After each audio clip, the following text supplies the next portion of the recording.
Thank you, Terry and Melinda. Thank you, worship team, in leading us in that. This morning I begin a series entitled Renewing Our Minds, a Look at God, the Bible, and Our Mental Health. This is a series that I promised last summer when we did the series on We're Glad You Asked, submitted questions, and I responded to that. One of the questions was built around what does the Bible say about mental health, and can you give me help? And so I preached one message on that, and out of that I promised you that I would bring a series. And so, Lord willing, over these next 5 weeks, today and each Sunday in February, as well as the first Sunday in March, we'll be looking at that. And so today is in some ways a continued extension of the foundation that I tried to lay back in that sermon. And I would encourage you to go back, and not because it's me, but it lays some foundational things. I'm not going to repeat that sermon altogether. August 6th, if you go back on our YouTube channel, you can see that. But Lord willing, next Sunday we'll cover in more depth the topic of depression when we are weighed down. And then, Lord willing, the following week we'll be looking at anxiety.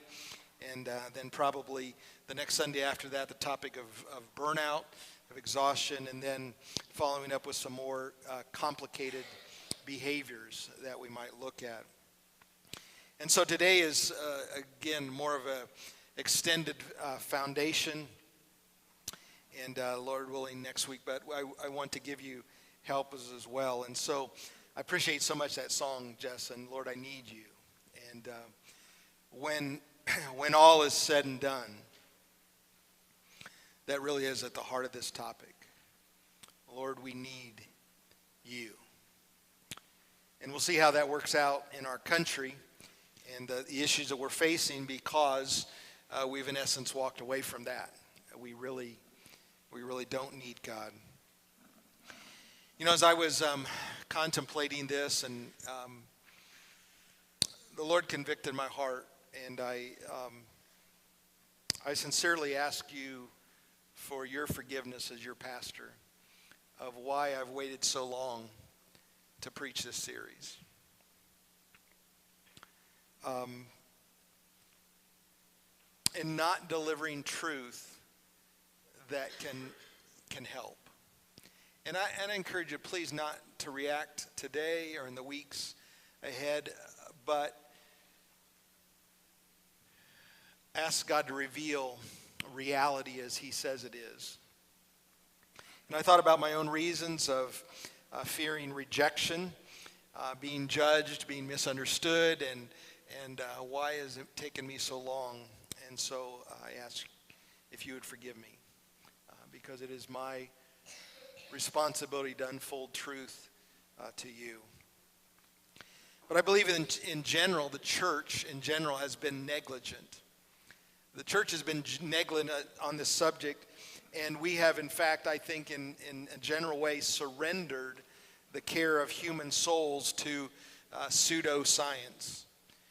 It is our responsibility to shepherd and care and be guardians, under shepherds of the soul, and in a massive way we've failed that, literally for decades. And so I want to start out this morning by looking at a few myths, because even as I've started to talk, you might say, well, why is the church addressing that? That's not your job. And so I want to this morning I'm going to push away some rubble, okay, to clear the ground further for what we're going to look at. But first of all, I want to look at this myth of the church shouldn't talk about mental health. It's not the church's job. It's not what we're about. And I remind you that from that previous sermon, I don't really prefer the term mental health because in our language and thinking, that's come to be associated with biology, physiology, biochemical. And so our modern secular view of man, in essence, is done away with the soul and the spirit. And the Bible's filled with that. It talks about the heart, the inner person, and how it is, Jeremiah says, it's desperately corrupt beyond our comprehension. And so the Bible repeatedly talks about that, but we've come to see it as not our job. But if we take a biblical view of our humanity, that we are physical, obviously, we have physical bodies, but God also made us with spirit, an immaterial. And I admitted in that previous message, it is a complicated interaction between the physical and the immaterial, how they work together. One can affect the other. In fact, it's somewhat complicated in that relationship, but nevertheless, a biblical anthropology is that's the way God made us. However, a basic secular view has just turned it in all as if it is all physiology. It is all chemical. And so we're simply nothing but a series of chemical reactions, and we'll see that that's not biblically true. So it is our job. But we live in a society that in a massive way has denied our Creator, has denied his creative design, the way he made us. We're seeing that over the last several years in the topic of marriage. The Bible tells us that he designed marriage. He designed man and woman to be a fuller expression of his glory. But we live in a world that's denied that. There is no creator. We're just a process of evolution. There is no intent.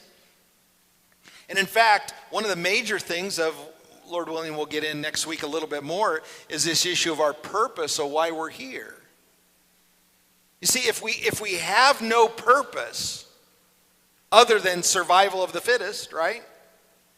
It's just a random chance. Why am I here? However, the Bible tells us that there is a purpose, that my life is to the praise and the glory of the one who made me. That there is a redemptive intent in the fact that he sent his son to buy us back, to redeem us, to make us whole. It's not accident. But we live in a society, a culture that's denied that. It denies the way we're made up, denies our purpose, denies our intent. And the Bible clearly says in Ecclesiastes 3, verse 11, that God has placed in the heart of every human a sense of eternity. He has placed eternity in the human heart. And so if we're not honest about our makeup and accountability, we'll not find the help and hope. So this is our business. If people are going to find the help that they truly need, the hope, the purpose for their lives, we must speak about it. So this is not a category that to be relegated to simply our society. The church must talk about the inner world. It must talk about wholeness. It must address the thirsts of our inner person. It must address the longings that we have. It must address the pain that we talked about this morning, or saying about the suffering. And we frankly haven't done a good job of that these last decades. The church should and must. Now, in saying that, I believe that there's been much shallow teaching, simplistic teaching. There are those who have just purported that, well, you're saved, you're redeemed, you're a new creation, and Jesus fixes everything. That's true, but it's not complete. He does and will fix everything, but it doesn't mean it's all fixed right now. It denies the process. It's not complete. And so, in fairness, there's been very poor teaching, or very simplistic. And so please, I'm not trying to be simplistic about this or naive, and I've confessed it is a complicated subject, and yet I'm trying to communicate it in a way that we can understand. Because we live in a world that's not yet. We are not yet all that we will be. I am not yet completely formed to the image of Christ. He's still working on me, the old song says. But Philippians chapter 1 tells us that he who began a good work in you will complete it. And so I'm in process. The church should and must, because God talks about our hearts. God talks about our inner world. And he extends, and please, I want to make this abundantly clear this morning. He extends to each of us help and hope. Again, I appreciate so much those songs because our hope is in Christ. The second myth that I want us to think about is Christians shouldn't struggle with these issues. You know, you might be here this morning and you struggle at different times with different ways, and so there might be that myth or that thinking. In fact, you could call these myths lies because they're not true. Okay? A myth is a legend, a misunderstanding, but you also could, it's a lie. It is not true that you are simply less spiritual because you struggle at times with the inner world. Listen very carefully. I want to make a statement. This is not an issue of not being a good Christian, but it's an issue of you being human. Let me say that again. This is not an issue of you not being a good Christian. If only I was a good Christian, I wouldn't struggle with this. No, this is about you being human. Elijah, 1 Kings 18 and 19. We don't have the time to go there this morning, but Elijah the prophet, he faced 450 prophets of Baal and 400 prophets of Asherah. 850 prophets. He stood on Mount Carmel. And one man faced down all those 850 men. And he called down fire from heaven and consumed them. And then he had all the prophets killed. Read it on your own, 1 Kings 18. Fabulous story. When was the last time you, one person, faced down 850 men? And then he gets a word from Queen Jezebel that as sure as those men are dead, I'm going to kill you. And then Elijah goes on literally over 100-mile run. He goes from northern Israel clear down to Beersheba, the last city in Israel, as far away as he could get. He runs like a crazy man. And when he's totally exhausted, he gets there and collapses. 1 Kings 19:3, he prays to God and said, God, just take my life. It's not worth living. You see, it's not that Elijah wasn't a great man.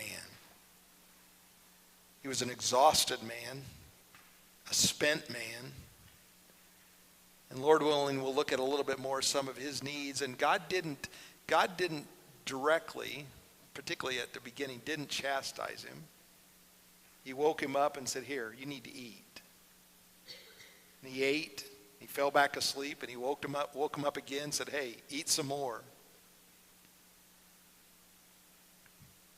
David,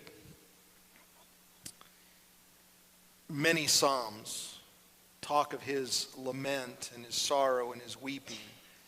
Jeremiah was called the weeping prophet, wrote the book of Lamentations. Job, described as the most righteous person on earth, In Job chapter 3, verse 3, he cursed the day that he was born. But those of you who know the story of Job, he had lost 10 children, and he'd lost his health. You see, it's not an issue of you being a good Christian. It's the issue of you being human. Now, that doesn't mean there's not things that you need to deal with. I'm not saying that. But it's not a measure directly of your spirituality. Don't think that. One of the greatest English preachers to ever preach was Charles Haddon Spurgeon. He was an English preacher in the 19th century, and he was so famous he literally would preach to thousands of people in London. And on Monday, the London Times, now it's the London Times, it was a different name at that time, but the London paper would take his sermons and publish them word for word on the front page. Because everybody, if they couldn't be there, they wanted to read it. And yet Spurgeon wrote about he often faced what he called dark moments of the soul, or dark times of the soul. How many of you know Chuck Swindoll? I mean, raise your hand if you know Chuck Swindoll. Okay. Chuck Swindoll, he's still preaching. I was listening to a message this week of Chuck Swindoll, and the message was from several years ago, but still, he and his wife, Cynthia, were married 52 years at the time. And Chuck was preaching this message to actually some seminary students, and he talked about a time when he described it as being really, really low. He said, I was down at the bottom. He said, I was going through stuff in ministry, and he'd been in ministry over 50 years, and he said Cynthia knew some things, but she didn't know everything. And he said, I came home. He said, I opened the door. He said, I reached and hung up my coat, and he said, there stood Cynthia. And she spread her arms and she said, welcome home. Welcome home. And he shared that, and I'm going to allude to a little bit more the importance of relationships and how much his wife ministered to him in those dark moments. And relationships are so important. So it doesn't matter if you're Chuck Swindoll or Charles Spurgeon or Elijah. Men and women of God have struggled. A third myth is, well, you haven't experienced, so you can't help. Frankly, that is a lie of Satan. I'll say that again. That is a lie from Satan. And you might have even said it to somebody, say, well, you haven't experienced this, you don't understand. And it's, for me personally, true, I'm not you. But then neither are you me. I confess I don't know your exact circumstances. I'm not you, and you don't know me, but I identify with far more than many of you appreciate. I too have walked dark tunnels when I didn't see light at the end. I've struggled, and I repeatedly had to crawl back to the cross. In fact, just a few weeks ago, we were in community group, and sometimes you don't always understand my tics and my things and the reasons I do things. And I was sitting there, and my leg was shaking. And somebody said to me, are you nervous? So the answer, Lisa, is yes. So I pulled it together, and there's reasons that I walk with a limp. There's reasons I have my own tics. You see, you don't always know what somebody goes through, but that doesn't mean you can't help them. That is a lie that Satan has put upon us to feel like, you can't help me, you can't minister to me. But it's simply not true. I don't have to have been in every person's experience to be able to minister to them. I mean, we don't even apply that consistently. When you go to the doctor and maybe you've broken your leg, do you ask him, hey doc, have you ever broke your leg? Well, no, I haven't. Well, you can't help me. I mean, do you go to the bank to get a loan and ask the guy, say, oh, hey, how much is in your account, your checking account? Man, you got a lot. Well, you don't know what it's like to be like me. You can't help me. In fact, many of you are saying, well, please help me. You don't go to the mechanic to get your car worked on and say, hey, what kind of a car do you drive? How nice is your car? Well, you got a really nice car. You can't appreciate my old beat up junker. You see, we don't apply that, but Satan has deceived us to think that, look, if you haven't been in my experience, you can't help me. Jesus was never married, and yet he spoke help for marriages. Jesus was not a woman, and yet he ministered in deep compassion to women.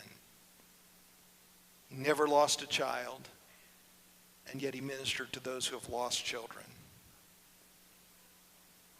It is important when we minister to people to identify with their weakness. But it doesn't require having every experience for all the answers, simply being connected to the one who does have the answers. And Jesus said, listen, if you know the truth, if you know reality as it really is, it will set you free. I don't have to have walked in every situation, and you don't have to fully understand or appreciate every one of my situations to minister to me or to me to minister to you. It's simply not true. So listen carefully. We are doing what we are doing as a society, and even much of the church is not working. We have failed in our responsibility to truly help people. I'll share with you some statistics that are fairly recent within the last year. In the U.S., negative mental health statistics are rising at unbelievable rates. You see it a lot on television now. They're referring to it because it is an epidemic. 60% of college students met the criteria for a mental health condition in the last year or two. 60% of students in college meet the criteria if they've got mental problems. 84% of Gen Zs report burnout. Gen Z are those born between 1997 and 2012. That makes them between 11 and 26 years old. 84% of that age group is saying, I'm burnt out. Now you might say, well, you haven't even started to burn. You're burnt out at 19? But that's how we're feeling. That's a condition that people are describing themselves within. 75 to 90%, depend on some different studies you look at, of all visits to primary care physicians are for stress-related problems. More than 3/4 of the people that show up at their primary care physician are connected to stress. COVID-19 tripled the rate of depression in U.S. adults across all demographic groups. Tripled depression. If you remember back at that time when everybody was like, stay isolated, locked up, get away from people, that was the worst thing to do. From a social, relational standpoint, God made us for relationship, and we're going to refer to that a little bit more, the importance of that.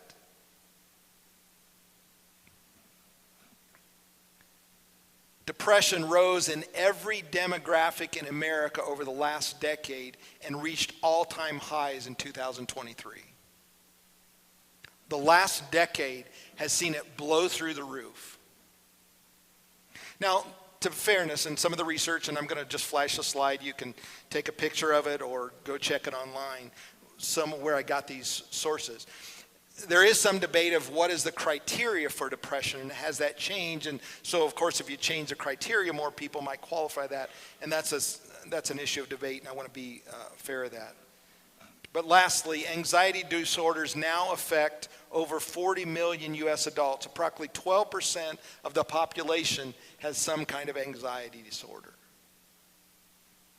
We are becoming more depressed, more anxious than ever before in the history of our society. And I contend that one of the major factors is Western society has effectively done away with an accountability to and a redemptive relationship with God, yet we were created in and for that relationship. We've done away with our Creator. We've done away with that relationship, and we've suffered the consequences for it.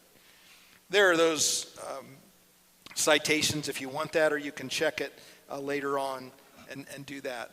But I believe that Western society, we have effectively done away with our accountability to God, our relationship with Him for which we were created. And we suffer for it. We've created other models. We've created other theories. We've created other approaches. And yet our heart was made for God. I want to share just in brief, and if you want the connection to this, what I'm going to share in just a second, it was a review, a scientific review that was published that looked over the last 30 years of research. And so it's not a specific research. What it is a collection of all the research that's been done. Okay, let's compile this and give a review. It was done by a group of doctors, researchers in London, Rome, and several institutions. Primarily it was from in Europe. And if you want, they published it in a journal, but also they published it as an open source so that everybody can read it. Okay? So let me give you a couple quotes from that. They say, our comprehensive review of the major strands of research on serotonin shows there is no convincing evidence that depression is associated with or caused by lower serotonin concentrations or activity. What they're saying is, listen, that first came in the 60s, caught on that my depression is a chemical imbalance. It was first introduced as a theory back in the 60s, caught on big time in the late 70s and then the early 80s, and it has been the predominant theory for over the last 30 years. But what they're saying is, let's take all the research and let's put it together and review it, and guess what? They say, you know what? It just doesn't pan out.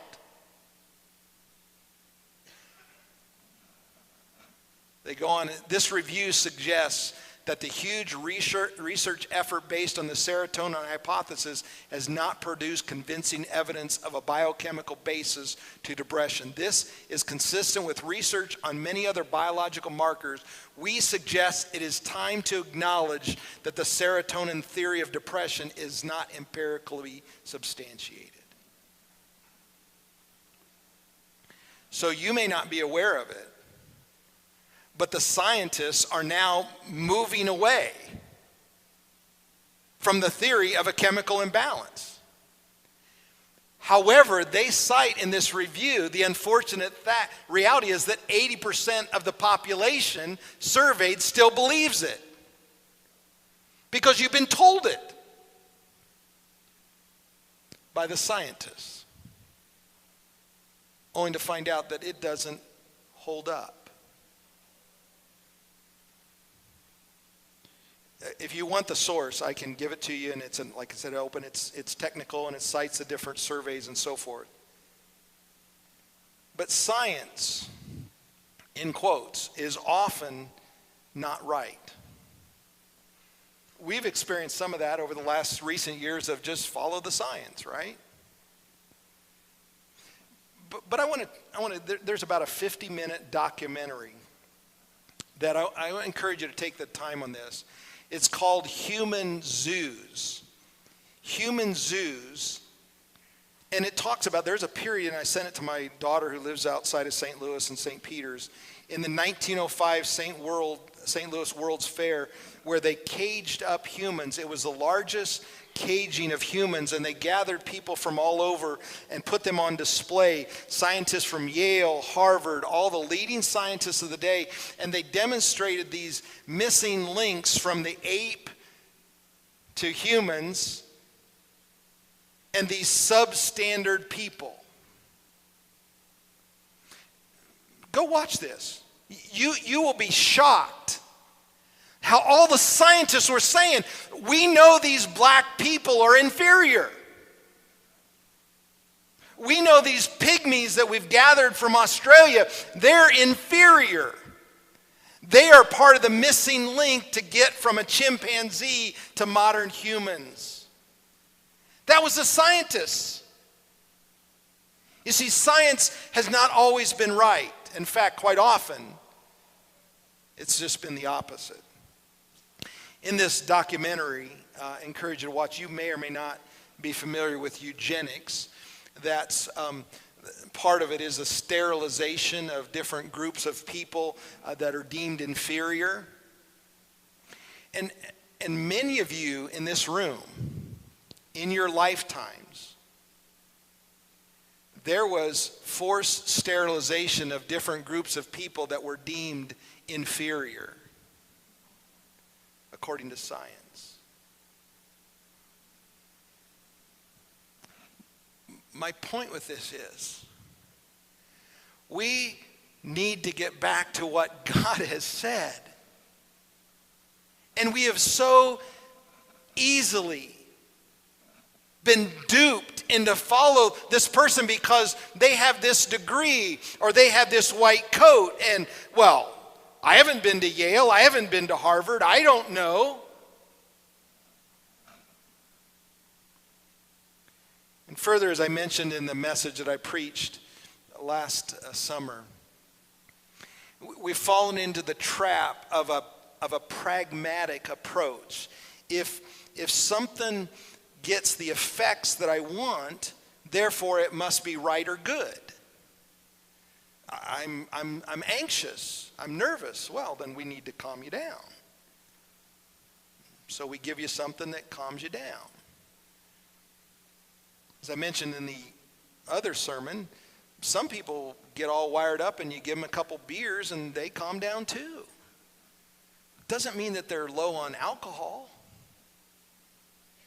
But see, we've got into thinking that the end, if it gets what I want, therefore it makes it right. And oftentimes it's not really addressing the root cause.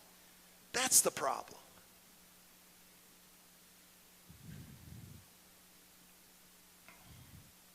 An interesting study I was reading, I don't have a slide on this, but there was a large group of people, I forget the exact number, but a large group of people that were diagnosed as clinically depressed. So they met the criteria that it's severe, it's disabling, and they looked at that group, and then they eliminated from that group any known physical condition, okay?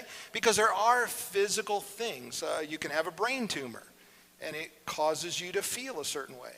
Oftentimes in heart conditions, when there's open heart surgery and other heart conditions, it can literally weigh your emotions down.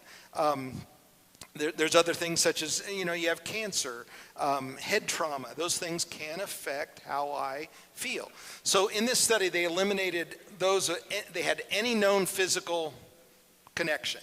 Okay? So then we're left with a group of people that we do not know of anything physically that should be causing this. Okay? We have no known physical cause. And in almost 90% of those people, they found that in the last year there had been a significant relationship that was lost. Death of a spouse, divorce, broken friendship. You see, we're made for relationship, and when suddenly a relationship is lost or broken or disabled, I can't connect with it, it affects us. A loss of relationship is huge. And when Chuck Swindoll was talking about coming home to Cynthia and the importance that we can minister to each other. And so he was telling about how that hug and just having her arms open and say, welcome home. I want to tell you this morning, if you're here and you're hurting, I want to say welcome home. This is the place for you. I want this place to be a place of open arms. A place that welcomes you in. There is no shame. But we're also going to love you enough that there's no shame. Together we will grow. We were made for relationship with God. We were made for relationship with others. We have a divine purpose. We have a divine plan. There is in this world pain. There is suffering. This world does have agony. It does have struggle. And frankly, as I mentioned already, we've not done well in preparing people for that. I want to repeat something from the last message. There are spiritual realities at the heart of all misery. There are spiritual realities at the heart of all misery. Now, I want you to hear me clearly. I did not say that there is sin. I didn't say that. I didn't say every time we feel misery, it's because of sin. Quite often it is, but not always. I'm not saying that.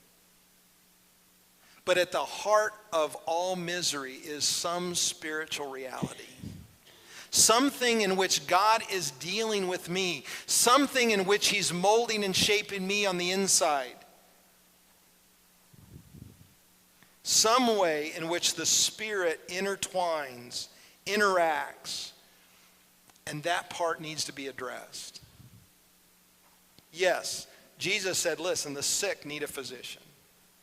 There is such a reality as I am physically broken and it affects my emotions, my feelings, my thoughts. It doesn't take a rocket scientist. We can go over here to the Mind Unit at Swiss Village, and we know people that it's broken, right? They're disconnected, and that is a reality. I'm not denying that at all. What I am saying, let me give this as a summary. I think like Israel of old, we have gone off to the pagan countries around us and made alliances and allegiances, trying to find help and hope rather than turn to God. And so as a prophet of old, I'm calling out to you to let's turn back to God. Because the pagan world around us doesn't have the answers. In fact, in most ways, they're not even addressing it because they don't believe in it. I believe in our country, we are experiencing a spiritual drought, a spiritual famine, a spiritual oppression like Israel of old because we've turned away from God. We have set our hearts to a secular society to find answers for the human condition. Modernity and now post-modernity has seen a radical shift in how we view humanity and how we deal with problems. It hasn't always been this way. It hasn't always been. You read back centuries ago, and the church dealt with the issues of the human heart. I referenced in the last message that the Puritans were very deliberate in understanding the inner man, the inner person. We haven't always been it, and I showed you a slide. You know what? I think we're in the midst of changing now. But unfortunately, some of you, it might take a decade to catch up. It's like, oh, I guess this is not true. I pray, I'll probably go to my grave and never forget this story because I experienced it firsthand. Those of you who remember Dr. Spock when he wrote his book on parenting. Okay, it first came out like in the 50s, way back when. Well, then in like the 80s, he revised his book and he changed a lot of his positions. And I remember a woman talking to me and she was just almost in tears. She was very emotional when she found out about this new book and all the things he had changed. And she said, yeah, but I raised my kids according to his first book. But now they're grown. I followed his book and now he changed his book. But it's too late. I'm calling you to let's come back to God and find the answers before it's too late. Yes, Luke chapter 5, Jesus said, the sick need a physician. There's a place for that. But I also want us to understand what God calls us. And Jesus said in John chapter 14, peace I leave with you, my peace I give to you. Not as the world gives do I give to you. The world defines peace as an absence of any conflict. No, Jesus says, listen, I'm extending a wholeness to you on the inside. Do not let your heart be troubled, nor let it be fearful. Jesus is saying this morning, listen, I am extending to you a wholeness that Philippians, Paul describes it as passes all comprehension. How can they have such peace in the midst of that trauma and that loss? Matthew chapter 10, Jesus said, "Are not 2 sparrows sold for a cent? And yet not one of them will fall to the ground apart from your Father. But the very hairs of your head are all numbered. So do not fear. You are more valuable than many sparrows." He says, listen, if my Father keeps track of the sparrows, you're far more valuable than that. So do not fear. Do not worry. Romans 15:13, the Apostle Paul wrote, "Now may the God of hope fill you with all joy and peace in believing, so that you abound in hope by the power of the Holy Spirit." As we embrace and truly believe reality as God says it is, He fills us with a hope and a joy. Philippians chapter 4 that I alluded to a little bit. "Be anxious for nothing, but in everything by prayer and supplication with thanksgiving, let your requests be known to God, and the peace of God, which surpasses all comprehension, will guard your hearts and your minds in Christ Jesus. Finally, brethren, whatever is true, whatever is honorable, whatever is right, whatever is pure, whatever is lovely, whatever is ever of good repute, if there is any excellence, and if anything worthy of praise, dwell on these things." I mentioned in that last sermon, there's been many occasions where Becky has had to get next to me and whisper in my ear and say, "Jeff, is this true? Is it right?" Because I get confused. I get thinking, it's like, that's not true. Nobody cares. Nobody loves me. Nobody, that's not true. In fact, that's the importance of relationships, of drawing around people that will exhort, will admonish, will remind. In Romans chapter 12, where we went to land, which in some ways forms very much a part of this series, "Therefore I urge you, brethren, by the mercies of God, to present your bodies a living and holy sacrifice acceptable to God, which is your spiritual service of worship. And do not be conformed to this world, but be transformed by the renewing of your mind, so that you may prove what the will of God is, that which is good and acceptable and perfect." You see, in a very real way, how you think quite often determines in a great way how you feel. And how you feel has a great influence on how you live. There's things that go on between our ears. And what we truly hold on to in our heart of hearts, our treasures that we hold deeply, those values, they shape what we've come to think and believe. John Maxwell describes it this way, and he says this: "When you change your thinking, you change your beliefs. When you change your beliefs, you change your expectations. When you change your expectations, you change your attitude. When you change your attitude, you change your behavior. When you change your behavior, you change your life."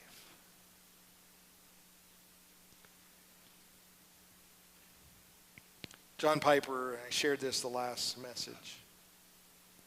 The heart of mental health is to see and savor the glory of God and to give expression in praise. At the heart of our mental health, and I've said again, I don't like that description, is to see and to savor God. I pray for you, I pray for this series, that we might find the help and the hope that is found in a relationship with God. and that he will renew and transform day by day our thinking, our minds, which changes our affections, which changes our attitudes, which changes our life. So I call out to you to present yourself as a living sacrifice to God. Let's pray. Father in heaven, I thank you for your word, which is a lamp unto our feet. It's a light unto our path. I thank you that you have spoken to our inner person. And Lord, over these next week, as we get into more of those conditions and situations when we are so laid low, our hearts are heavy, we are depressed, Lord, help us to see and understand how you want that inner world to be and how we live and struggle through disappointments and traumas and suffering. Lord, I thank you that we can have confidence in you. So, Lord, I pray for myself. May I look to you and to see and to savor you. Lord, I pray for this church that we might be a people who draw close to you. Lord, I pray for our country, who is reaping the effects of having turned away from you. So, Lord, as Israel of old, bring us back. Help us to rest and find confidence in you. May you and you alone be our hope and our confidence. In your precious name I pray. Amen. Would you stand?